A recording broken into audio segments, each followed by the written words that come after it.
Stand by to initiate release sequencer. On my mark. 5. We're on express elevator to hell. Going down. 2. 1. Mark.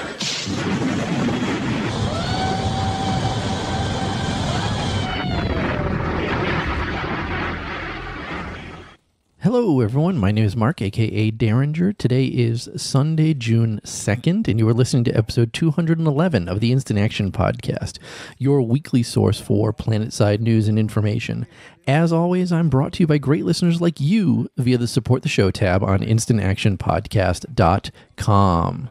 So as you guys know, I'm recording this week from sunny California. So unfortunately, that means I have not had a chance to play any PlanetSide 2 this past week because, like I said, I am on vacation. The cool news is, though, that I was able to swing by Daybreak Games offices this past week, and I will definitely talk about that a little bit later this show. So everything else you're getting from me this week, though, is just going to be information that I'm gleaming from reading Reddit, checking the forums, etc., etc. Unfortunately, no real first-hand knowledge from in-game play at this point, but that's okay.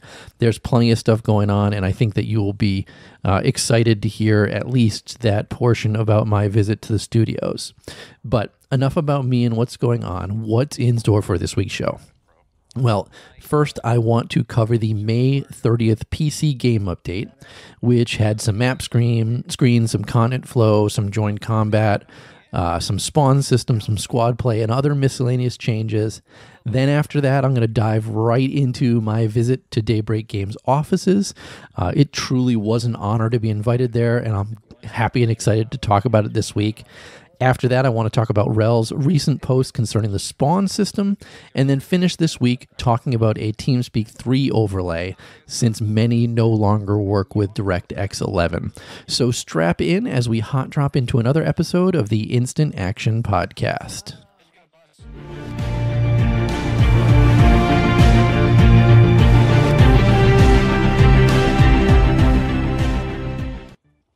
So, like I said, first up this week is the May 30th PC game update.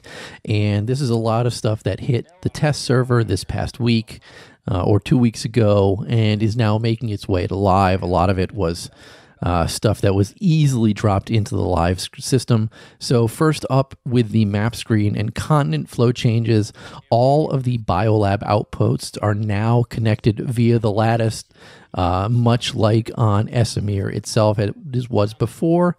The new respawn mechanics have made it so that this change has made its way onto all the other continents as well. Also, Biolab outposts now have generators stationed next to the teleporter. When those are overloaded, the teleporter's connected spawn room and spawn room shield will all be disabled. And really the intent here is to offer some counterplay to the defenders, which will allow them to inhibit spawns directly into the biolab with some additional effort. I think it's the coolest part about this is removing the spawn room shield or disabling that, because that's going to make a lot of spawn room heroes rethink their strategy inside those biolabs.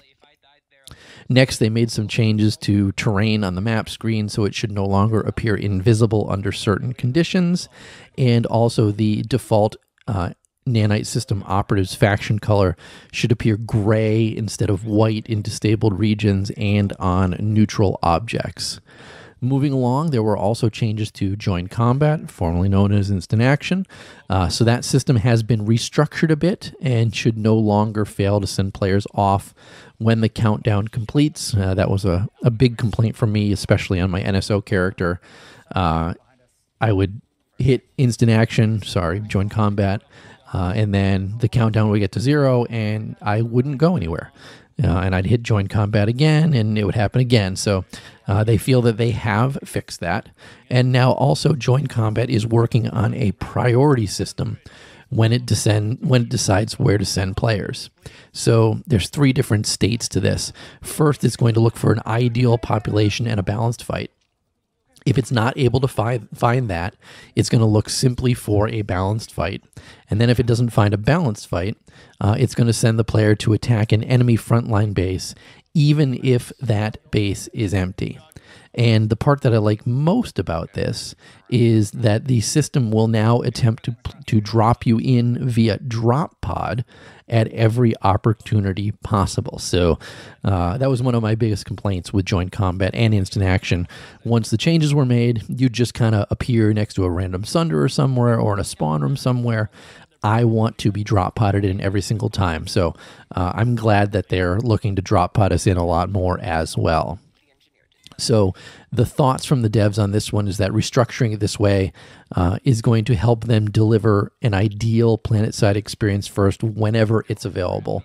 And then the focus is on intensifying balanced fights that currently exist while also helping generate new fights along the front line. Now, they also had some spawn room changes to go hand in hand with this. So you can now spawn at spawn points within 200 meters of your death location. Inactive hard spawns now show new iconography on the map screen.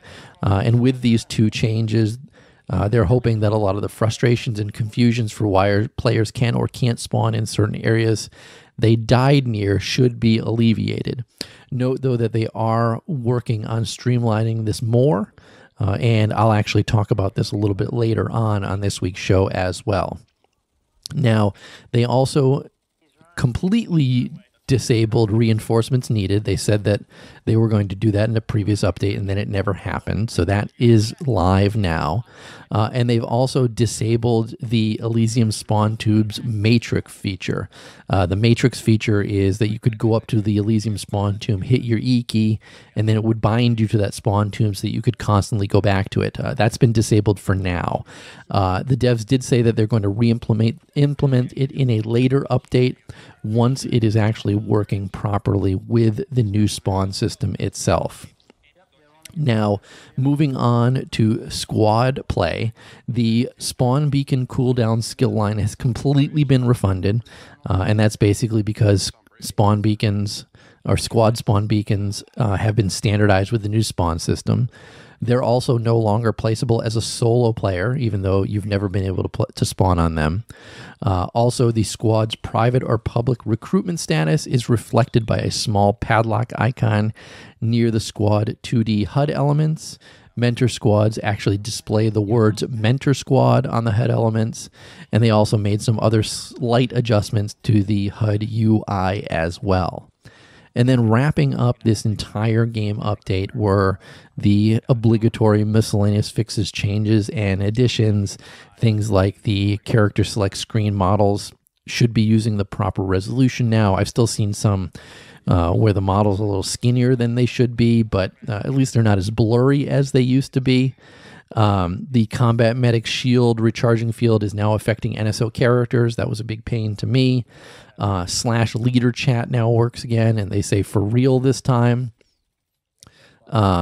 They fixed some other various broken must-own weapon requirements that were in there before. They think that they have fixed some of the issues with the dead projectiles hovering in the air. They fixed the death screen animations while wielding C4 or the reverse grip knife or the medical kits and other similar items. That was more amusing to me than anything else. Sticky grenades should work for NC characters again. And just an aside on this one, because when I was at lunch with the devs, Drew and I were specifically talking about this one and how difficult some of these things are to reproduce. And it's just a little PSA to be as completely specific as possible when you're reporting bugs like this, because apparently this one was tied directly to having the sticky grenades unlocked via the ASP perk in some cases. So again, just very important to be as specific as possible. Other things, the NSO Lightning, Hesh, and Heat should now allow attachment purchases. NSO characters should now earn repair ribbons. The Kua got its max damage decrease. It went from 167 down to 150. I'm seeing a lot of people complain about this weapon now, that it's no longer as good as it used to be. Next up, the pain fields should once again dispense pain. Anybody playing last week knows that you were still able to run right up to the spawn room and not take any damage from a lot of the pain fields. I kind of liked that change, to tell you the truth, and I know a lot of other people did as well. However, I think it's probably better to have the pain fields in place. And then finally, they said the Max Unix experimental leg upgrades have been removed. This is the instances where a lot of the Maxes look like their legs are reversed, or even the Vanu Maxes look almost like they were horse legs or something similar. Anyway, those have been fixed as well. Now, just to wrap this whole thing up, there are a few known high priority issues that they're working on. Players spawning vehicles from terminals may still experience invisible vehicle pulls. I think that's the one that makes you run really fast as well. They're aware of it. They're still working on fixing that. Players interacting with equipment terminals may still occasionally experience frozen characters. If that happens, you should just relog and it'll fix that issue. They're aware of it. They're working on that one.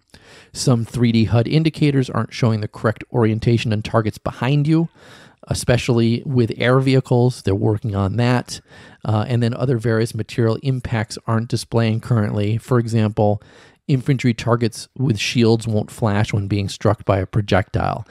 Those are the biggest 4 known high priority issues that they're currently working on. I know some other people in these posts have complained about thinking that the infiltrator invisibility and sunderer invisibility when using low settings, while it may not be a known high priority issue, it is a known issue, and I had to say that to a few people this week. That is also something that the devs are working on, along with those other ones. But again, that is everything from that game update, all wrapped up for you. So next, let's move along to my visit to Daybreak Games Studios.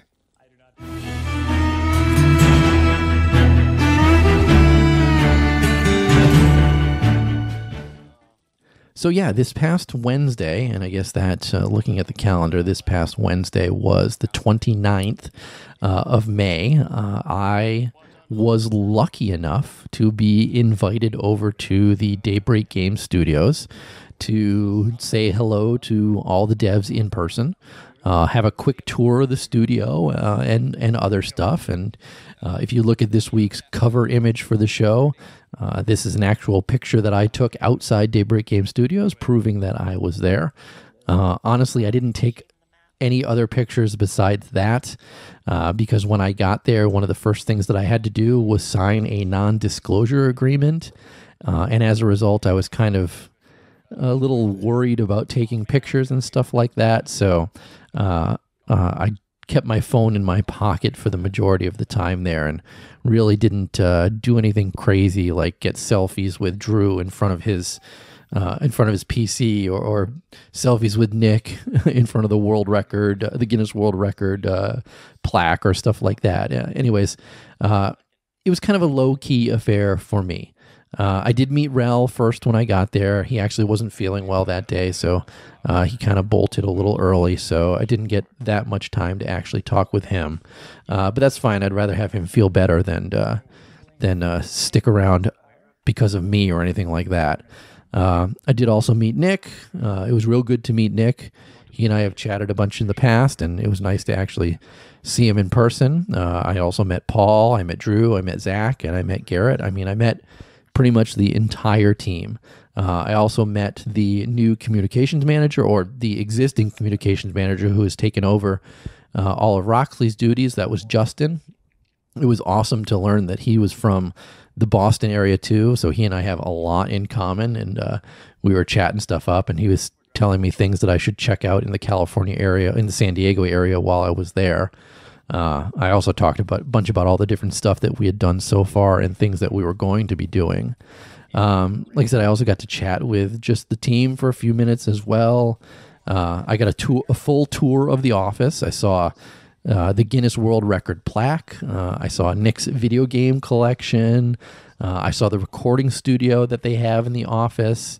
Apparently they were recording some PlanetSide Arena stuff before I got there. I didn't get a chance to see any of it. I don't know anything about anything that was going on, except I did see that entire team hard at work there, working on PlanetSide Arena. I saw Alex Hoffman through the window of his office as he was working intently. I got an Araxium pin. I'm sure most of you saw my Reddit post from a few days ago, where I posted that I had podcasted for 1,160 hours, so I had gotten that pin. Apparently, the lore behind them is that Matt Higbee actually made these with his own money and gave them out to staff who had Araxiumed something within PlanetSide 2, so that was actually pretty cool to be given one of those, knowing the lore behind it. They tried to press a bunch of other swag on me, but I wasn't there. As I said to them too, I wasn't there for the swag. I was there to, say hello in person, say thank you in person, and try to take the group out for lunch, just as a thank you from me. And that's what we did. Unfortunately, Paul wasn't able to go. He had a prior engagement, and like I said, Wrel had gone home early, so because he wasn't feeling well. But I went with Nick, Drew, Zach, and Garrett. I actually got to drive Nick and Drew, and I did search the car afterwards to see if there were any hairs from Drew's beard that I could collect so that I could clone him at a later date, but I wasn't able to find any, so I was a little disappointed in that. In case anybody's curious, we ate at a place called Grub, and I ordered the Cuban sandwich, and it was pretty good.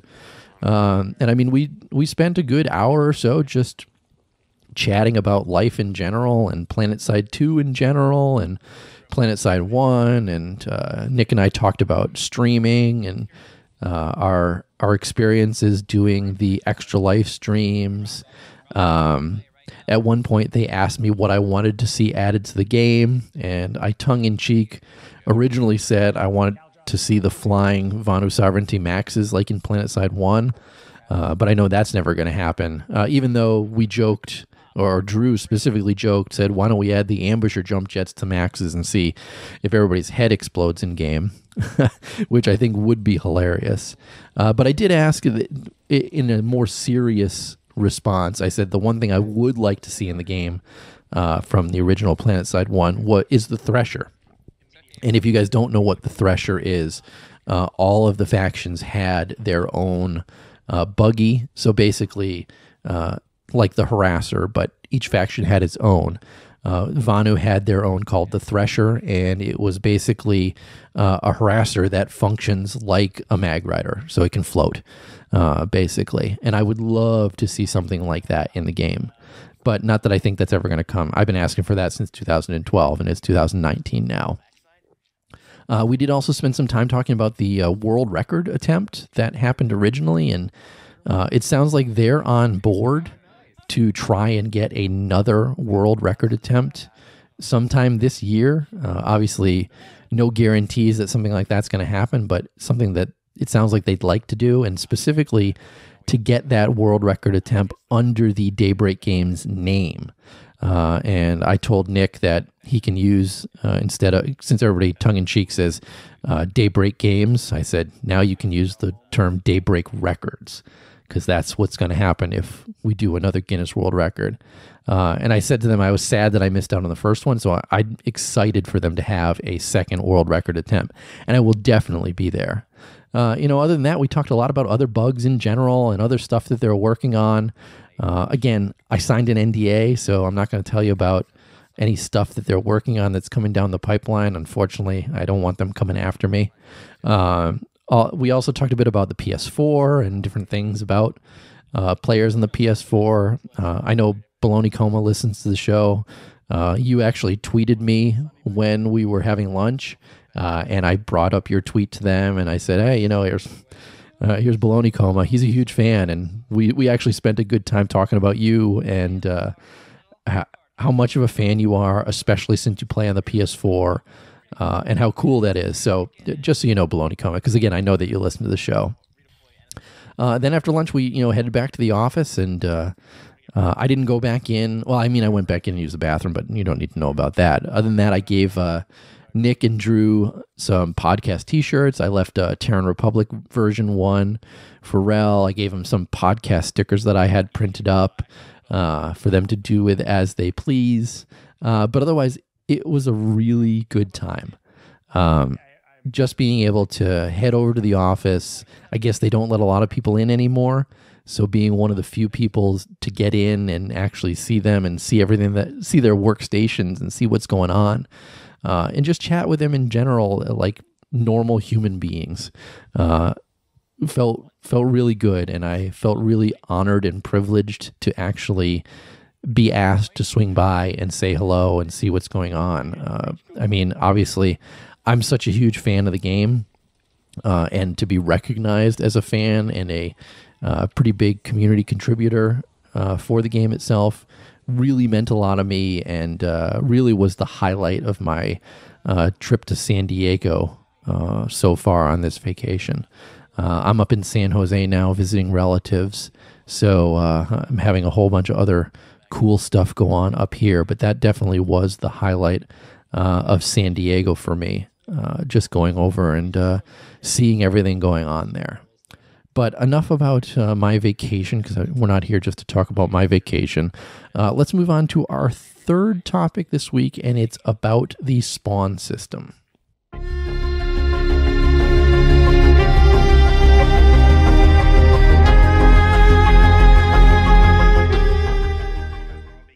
So, like I said, Wrel had actually posted a new Reddit post regarding the spawn system because there's been a lot of questions about it recently.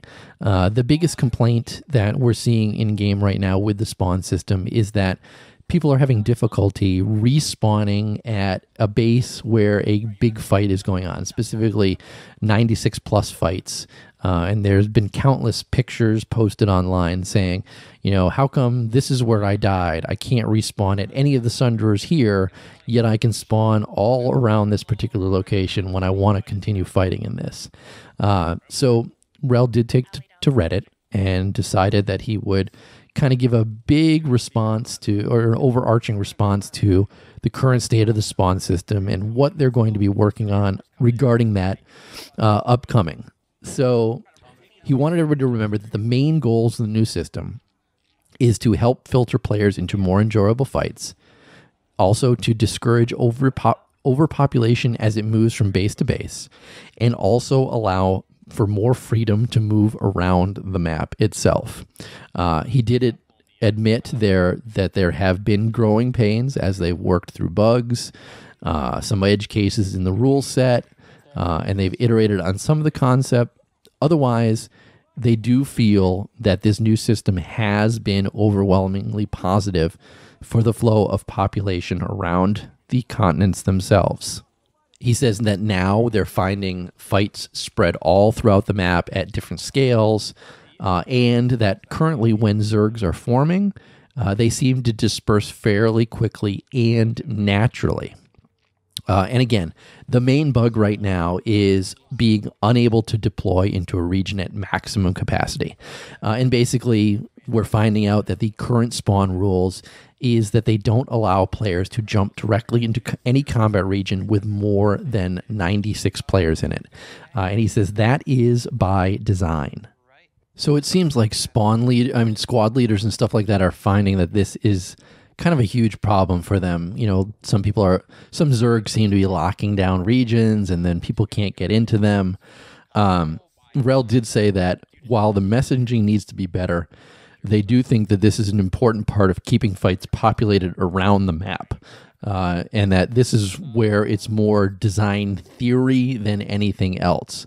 So the goal is to keep the initial barrier to entry low for the most fundamental gameplay, and then add on deeper experiences for players who are willing to commit more time and energy. So they see the layers of the spawn system as following. The most abundant and baseline group of players expect to easily be able to find any battle, and will always take the path of least resistance to get there. I think we see these as newer players or small squads of players, things like that, who are just looking for a fight and willing to drop anywhere they want. The next level are more experienced people. They want to quickly get into battle and have a specific type of fight that they're looking for. With the system, they may not always get their pick of an ideal location, but we're willing to put in some additional effort to get there if the desire is high enough. I seem to find myself more in this group of players where there are times where I'm fine going to a fight wherever there's a fight for the sake of fighting. But then if I'm in a group, maybe half a platoon or so, we're more than willing to hop in a Galaxy, hop in a Valkyrie, or even hop in an ESF and fly to wherever we want to actually fight.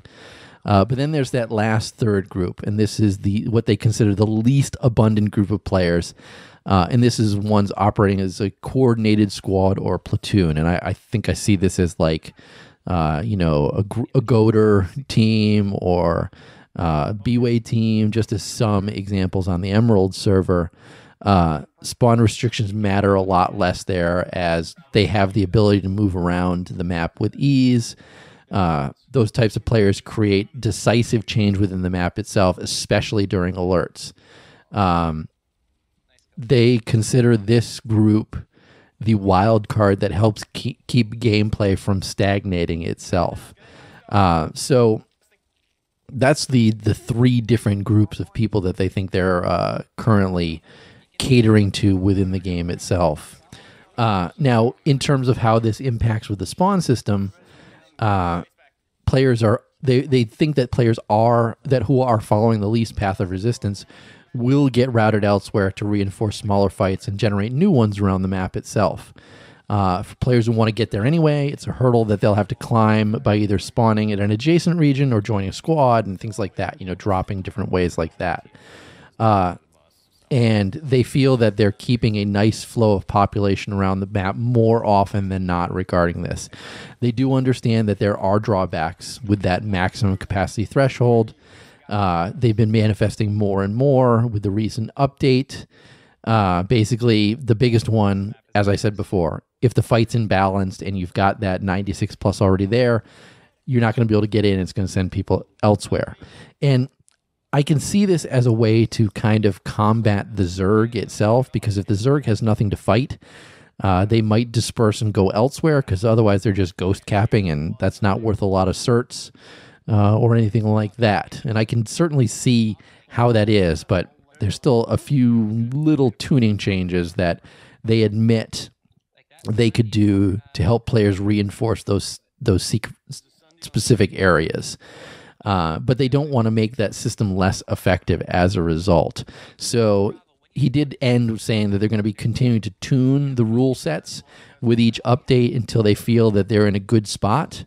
Otherwise, if you have any questions regarding it, reach out to him, because he's more than happy to respond to them. And there were quite a few responses to this. I mean, Mustarde responded to it. Robo from Goater responded to it, as well as a few other people all responded to it. And got different responses from Wrel regarding things that they want to do to it. Like Mustardi was specifically complaining about having reinforcements needed being removed from the game, and I don't know if that's something that's going to be added back in or not. But regardless, it was an interesting read, and there's a lot of good back and forth from Wrel with the community. I'll include a link to this in this week's show notes so that you guys can go check it out, read it as well, and especially read through the comments, because there's a lot of good back and forth there. But with that, let's move on to our fourth and final topic this week.